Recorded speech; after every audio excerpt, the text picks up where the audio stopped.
Быйыл окурмандардын китеп текчесин жаңыдан басылып чыккан Мухаммед Амин Бугрунун «Чыгыш Түркстан тарыхы» деген китеби толуктады. Аны Баткен мамлекеттик университетинин илимий кызматкери Мухаммад Абдикулов араб жана чагатай тилдеринен которгон. «Чыгыш Түркстан» китебинде жалпы түрк элинин жана Чыгыш Түркстандын тарыхы кенен баяндалат. Окумуштуулар менен окурмандардын айтымында бул китеп Орто Азия элдеринин, анын ичинде кыргыздардын байыркы доордон 20-кылымга чейинки тарыхын тактоого салым кошот.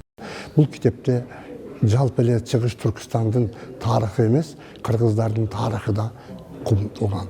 Анан ушул убакыттын өтүшү менен бул атайын изилдөөлөрдүн негизинде тарыхчылар өзүнүн пикирин айтып, кыргыз тарыхынын такталышына, аныкталышына өзүнүн салымын кошот. Борборубуздагы Алыкул Осмонов атындагы улуттук китепканада кол жазмадан которулган Мухаммед Амин Бугрунун «Чыгыш Түркстан тарыхы» деген китебин коомчулукка таанытуу иш-чарасы уюштурулуп, ага кыргыз элинин тарыхына кызыккан катардагы окурмандан тартып, Кыргызстанга белгилүү тарыхчылар, окумуштуулар жана коомчулуктун өкүлдөрү келип катышты. Бул тарыхый эмгекте автор байыркы доордогу түрк мамлекеттеринин түптөлүү этаптарын, гүлдөө жана кыйроо мезгилдерин ирээттүү баяндайт. Тарыхый маалыматтарга таянуу менен Батыш түрк каганаты, Чыгыш түрк каганаты, Энесай кыргыздардын мамлекети, Караханит мамлекеттери жөнүндөгү маалыматтар кеңири берилген.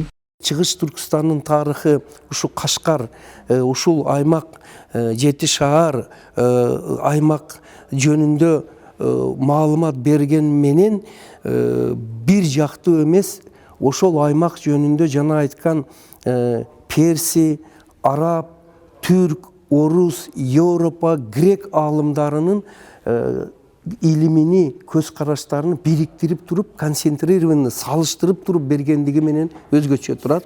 Чыгыш Түркстан тарыхы китебин таап, аны араб жана чагатай тилдеринен которгон автор Мухаммед Абдикулов учурда Баткен мамлекеттик университетиндеги Фергана кыргыздарынын маданияты, тарыхы, тили деген илимий борборунун илимий кызматкери. Ал бул китепти аталган окуу жайдын окумуштуулар кеңешинин сунушу менен которууга 1 жыл убактысын короткон. Китепти которууга колдоо көрсөткөндүгүнө ыраазычылык иретинде аталган китепти Батмунун Фергана кыргыздарынын маданияты, тарыхы, тили институтунун 27 жылдык жана физика-математика илимдеринин доктору профессор Виталий Таировдун 70 жылдык мааракелерине арнаган.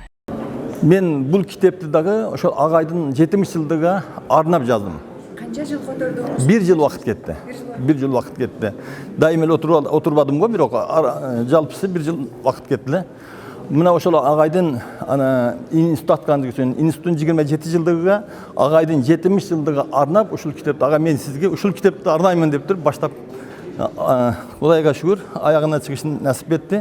Мына ушундай абдан кызыктуу тарыхый окуяларга бай китептин автору Мухаммадтан Амин Бугрунун көп түрдүү булактарды колдонгондугу илимпоздорду да таң калтырууда. Таң калдык, жүздөгөн, мына бул жерде эле бир 50ге жакын адабияттар турат.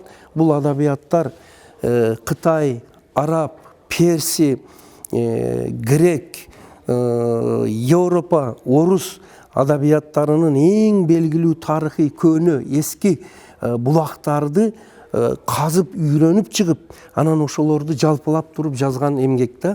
Алымдардын айтуусунда автор колдонгон илимий булактардын бардыгы мурунку кеңеш доорундагы мамлекеттерден чыкпаган. Кашмирден тартып Түштүк Азия, Түркия, Европа, Америка мамлекеттеринен чыккан китептердин негизинде ушул китеп даярдалган. Ошол себептен бул китепти которуу үчүн бул тилди билген, араб алфавитин түшүнгөн, чагатай тилин билген, жана ошондой эле араб тилин дагы, пуштун тилин дагы, фарси сөздөрүнү түшүнө алган гана адам которуу мүмкүнчүлүгүнө эле. Ошол себептен бул агайга суранып, бул китепти мына 2020 жылы даярдалып бүтүп, анан Баткен мамлекеттик университетинин окумуштар кеңешинин сунушунун негизинде ушул азыркы талкуулана турган, бет ачары боло турган китепти басмадан чыгардык. Бул китептин башка китептерден айырмасы байыркы опшуналык коомдон тартып 1940 жылга чейинки мезгилди өзүнө камтыйт. Китеп Чыгыш Түркстан тарыхы болгону менен азыркы Кыргызстандын аймагында болгон тарыхый окуяларды, жалпы түрк дүйнөсүн өзүнө камтыйт. Мына ушундай өзгөчө тарыхчылардын кызыгуусун жараткан оригиналдуу жаңы китеп окурмандардын китеп текчесинен орун алды. Калия Карыбекова, Нурсултан Нурланов, билим жаңылыктарына.